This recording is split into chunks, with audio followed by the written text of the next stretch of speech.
For we are God's masterpiece. He has created us anew in Christ Jesus, so we can do the good things He planned for us long ago. Ephesians chapter 2, verse 10. Hey, do you go by Abby or Abigail? I asked you when we were in the hall or out there. We were talking, and I said, "Hey, tell me about Jesus." And I just loved her answer. So I don't know if we'll get the same answer, but I want to hear your answer. Would you tell everybody just your thoughts about Jesus? So about Jesus, He died on the cross because He is resurrected from the sins, the sinners from Jesus Christ, and then it gave us peace, the word peace, the love of Jesus Christ. That's awesome. I mean, I think Jack said earlier, our friends can sometimes share the gospel better than we even can. And I love how you added that, and He gave us peace and love, right? And you also told me, how did you phrase it? That He washed us clean. Like a tidal wave. Like a tidal wave. Washed us clean like a tidal wave, and I just love that. Thank you. Can we thank her for helping? And I've got one more verse at the end. Okay? I know after these conferences, it's like, where do I even start? And we can feel a little bit paralyzed with so many different things to do. And you know, I used to come back from these conferences, and my job was to support families, equip families, advocate for families, and I was good at it. And parents would come to me and say, I just learned that I have to create a special needs trust. And I would say, okay, I'm on it. And I would go find the best speakers and bring them in, and we'd put on a workshop for all these parents. And I'd sit in the back, and I'd pop open my laptop, and I'd catch up on work. And then they'd come to me a couple months later. I just learned that I have to pick a guardianship for my child with special needs. And I said, okay, I'm on it. And I would find some speakers, bring them in, we would do a workshop. Once it started, I would sit in the back, pop open my laptop, and catch up on some work. And I thought I was doing my job, because I was hearing what these parents needed, and then I thought, meeting that need.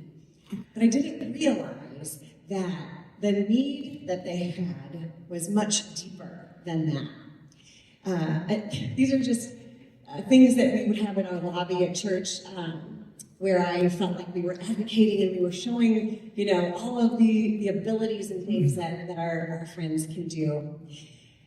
And then my friend wrote a book, and her sister has Down syndrome, and their parents passed away, and her sister's in her 40s, 50s maybe.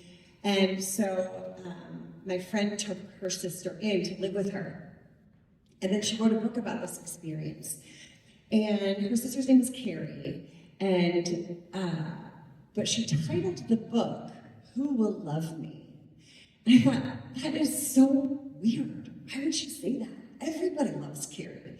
She's loved where she lives, and she's loved at our church when she comes to our group. And so I didn't understand.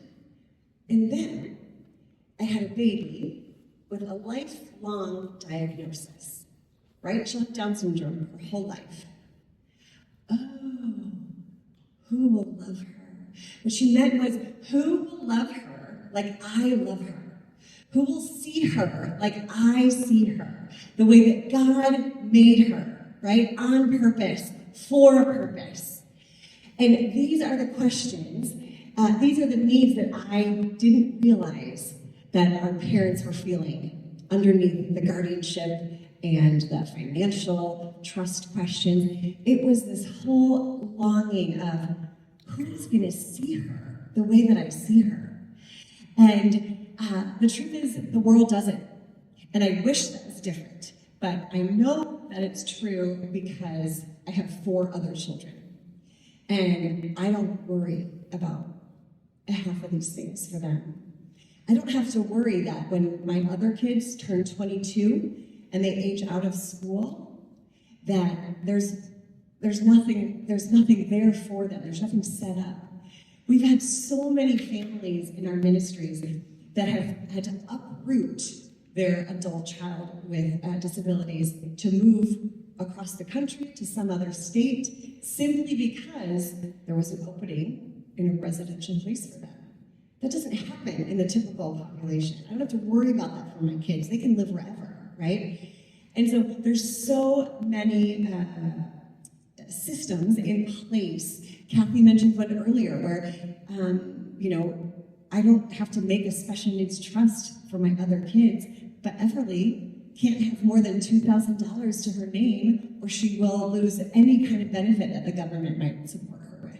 So there's all these little things that just show that the world doesn't see her the way I see her or the way that God made her. And one of the ways that we try to mitigate this barrier is through visibility, right? And I talked a little bit about that. And one thing that we do at Willow Creek is we put on a full production, and it's actually, I think we have about 50 kids with special needs and then 50 kids without special needs. And they become friends, and it's this beautiful cast. And we put it on as our weekend service, actually. And it's a way for our entire community to kind of see the gospel in action. And this year, the theme was masterpiece, based on Ephesians 2:10. So I'm going to see if this video works. It's a quick video that gives a little bit of an idea of what it is to be a masterpiece. We asked we call them artists and mentors, if they thought they were a masterpiece. Let's see.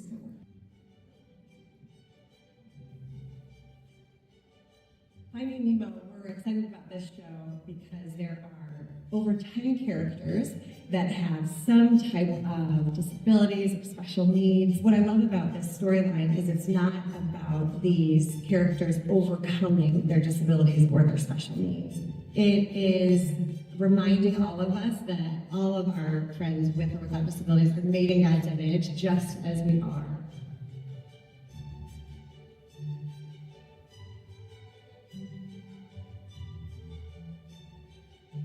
I'm a masterpiece because God helps me to be who I am. I am happy inside of myself. I see a unique human being that just has so many wonderful talents. When I look in the mirror, I see myself. I see a cool young man in the mirror. I see a person working with art, like a masterpiece. Seeing how confident Logan is and how he thought of himself as a masterpiece, I can see that in him. When I see Enzo in a mirror, I see him as a masterpiece. He loves to have fun with me and his friends. Lydia has helped me see myself as a masterpiece because I get to watch Lydia do these amazing things through her singing, through all of her amazing dancing, and it has let me see the amazing masterpiece she is, and has let me see my masterpiece. Well, like with us, we have to, and that's from God. He did make me stronger and more tougher and more faster. It just made me a better person. They could tell me to be who God wants me to be. Like, He helps me see who that I am a masterpiece. I think you're very honest and smart and determined, and you honestly make me want to do more things and have more goals and achieve those goals. There have been times in my life where I have felt not like a masterpiece. Enzo helps me see that I'm a masterpiece because he doesn't care about what anyone thinks about him, no matter what people think about me and how they treat me. It's not how they treat me, it's not how I treat myself.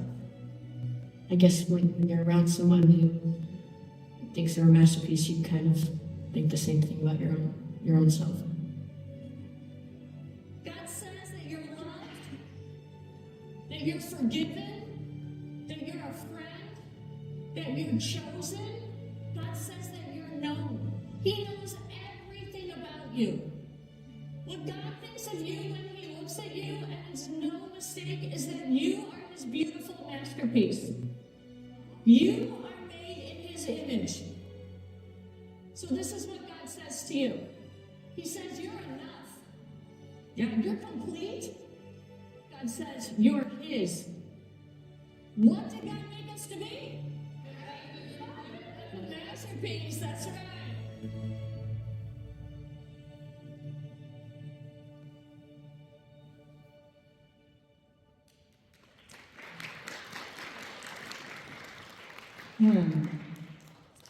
The thing about a masterpiece is it draws you in to know the master, right? The creator.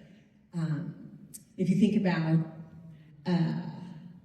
well, my daughter thinks that Taylor Swift's new album is a masterpiece, but who she's obsessed with is Taylor Swift, right? It's the musician behind it. Or Abigail was just telling me that BTS, which is a K-pop band, I believe, is a masterpiece, and she loves BTS, and I think maybe has a poster or two. And so what happens is we are drawn to the creator, and same thing with any piece of art. If you see a Van Gogh or a Monet or Beethoven, you who made this? Who created this, right? You want to know more about that creator. And I teared up last night when that pastor was sharing about his daughter Hope and how his son, right, if I understood that right, struggled with that and wrestled with God about Hope's disability. But then he was drawn to God and accepted Jesus in his life, right? Because God used Hope, his sister Hope, right, to bring his brother to him. And I think that is so often what happens is that the reason God is saying, hey, don't forget about this group of people. Bring them into your churches. Yes, is to disciple them, of course. And it points other people to Jesus. And that's what we want to be doing. Another cool thing that I learned about masterpieces is almost always the creator, the artist, the musician, whatever, puts their signature somewhere. And sometimes it's in the same place. I just learned that Monet always did it in different places, so it's never the same two places. And I was studying Psalm 139. And, it's one of those verses that we've known for so long. But it just struck me so differently this time. And it says, "You knit me together in my mother's womb. I am fearfully and wonderfully made. My frame was not hidden from you when I was being made in secret, intricately woven in the depths of the earth. Your eyes saw my unformed body, every day of my life recorded in your book." And I remember reading that and reading it and just thinking, it just struck me a little bit different. And so I started doing some research.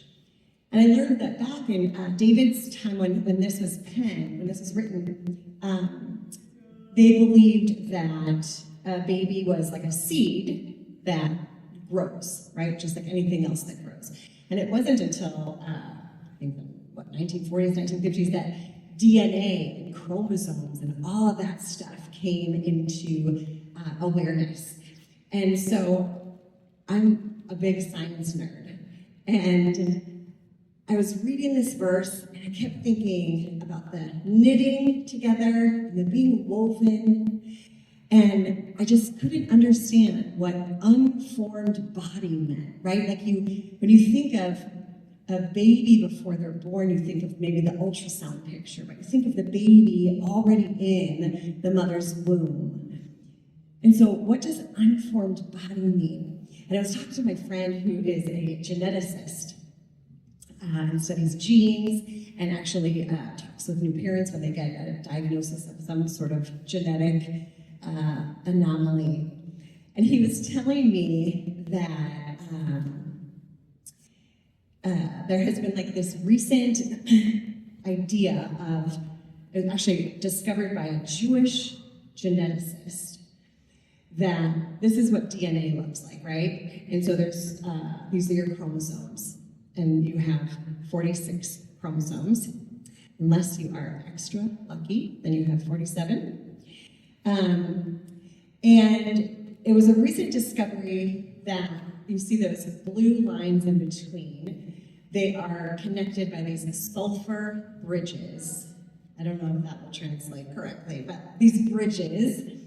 And there's only 4 letters that are continually being repeated. And God is a God of order, right? We know that. When you think of DNA, chromosomes, I mean, it just seems like a big mess of all these proteins and amino acids, but really, it's very intentional. It's very orderly. And so what this Jewish geneticist learned was that these letters, A, T, C, and G, which are the only 4 bases that all of our bodies have, and all of our DNA, are repeated in the same exact pattern for every single one of our cells. And the pattern is 10, 5, 6, 5. And then it repeats again, 10, 5, 6, 5. All through your entire DNA sequence in every single cell, okay? And because this geneticist was Jewish, he immediately recognized that those numbers correspond to letters in the Hebrew language. And those letters are YHVH. In some Hebrew versions, it's also YHWH, which is the first name God calls himself in the Bible, or Yahweh. And so when this was discovered, which is, I want to say his name is Alan, I have that. I have that. If any of you guys are science nerds like me, it's very interesting. But what it basically means is, just like any other artist or creator, he has his signature on us, every single one of us, in every single one of our cells. And the reason an artist puts their signature on something is because they're proud of it. They made it. They want to share it. They want people to know that it's theirs. And so I'm a little biased, but Everly, my daughter who has Down syndrome and therefore has 47 chromosomes, has an extra set of God's signature on her. And I say that because that is how we want to view ourselves. First of all of us are also masterpieces, and it's hard to see someone else as a masterpiece if you don't see yourself that way. So you all, as well, have God's signature in each one of your cells. But it's important that of all the things that we've learned today, the way we view people with disabilities is the way God says he made them, which is in his image, on purpose, for a purpose, and fearfully, wonderfully, and has, as we saw in the psalm before, every day of life is recorded in his book. And I think the next verse says, the masterpiece verse. I told you my husband is the pastor. I'm not the pastor. As Abigail read for us, He's created everyone as a masterpiece so we can do good things that he has planned for us long ago.